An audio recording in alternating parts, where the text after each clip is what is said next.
wanted to go through today the mod, what I paid for the bike when I bought it, what I'm up to now and what I intend to do with the bike. I'll start probably when I got the bike.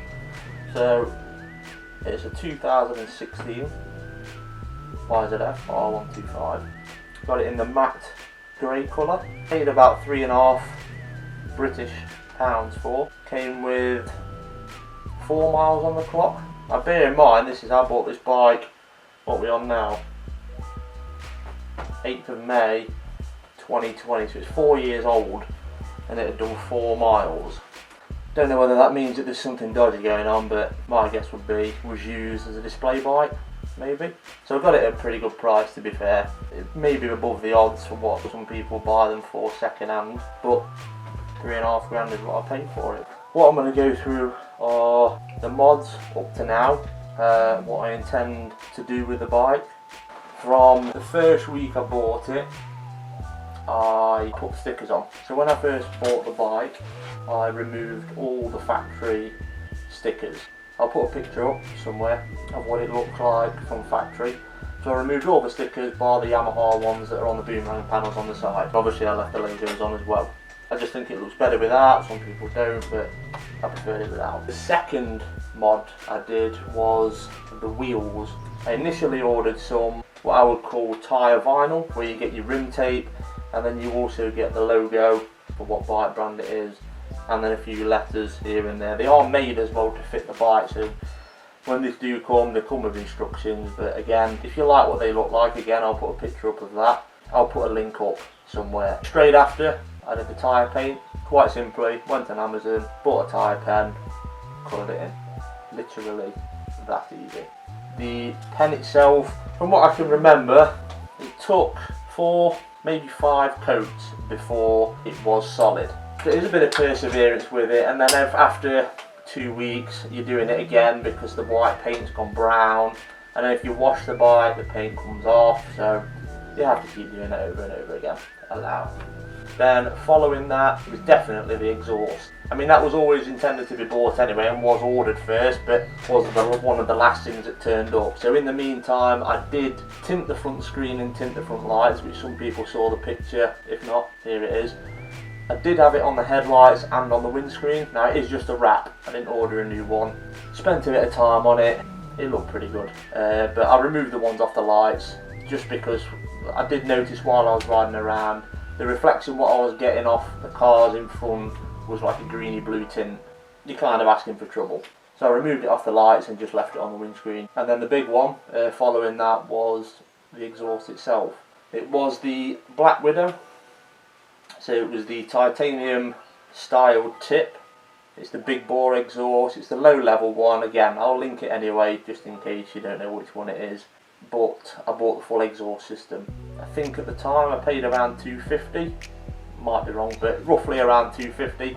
3 days it turned up, it was as quick as that. The exhaust installation itself, pretty straightforward if I'm honest, but in the corner somewhere I'll just bang up a link of a previous video of me installing the exhaust and just how simple it is. I mean, it's only 6-7 minutes long. I think if we put it in normal time, 40 minutes, 45 minutes.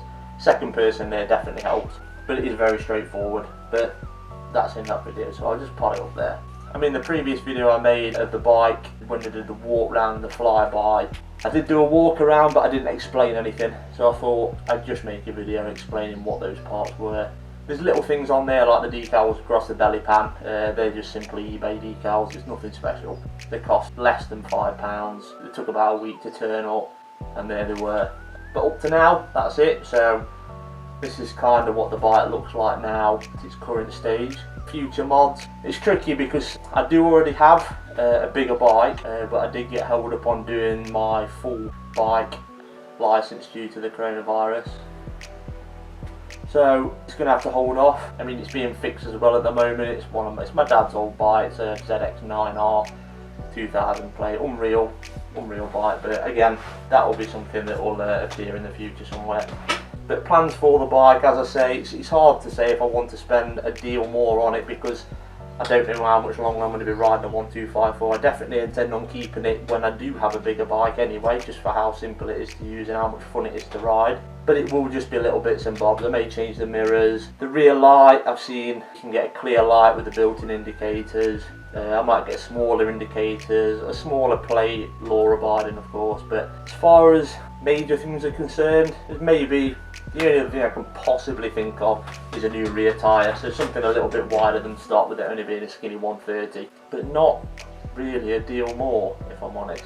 What I would say for a first bike, I mean I've had two up to now, perfect. I suppose if you are 17, which I was 17, but yeah, I'm not. If I was 17 it would be amazing, it would be a great first bike, the way it looks, the way it sounds when you put an exhaust on it. The mods and optional extras on them are literally endless. They are literally endless. But in the future I may do other bits and bobs to it. Again, I'll just post them on there if there's any how-tos or anything that you need to know more. I mean all this stuff's pretty simple to install if I'm honest, but if you want to know how I put certain parts on or just want an idea, let me know.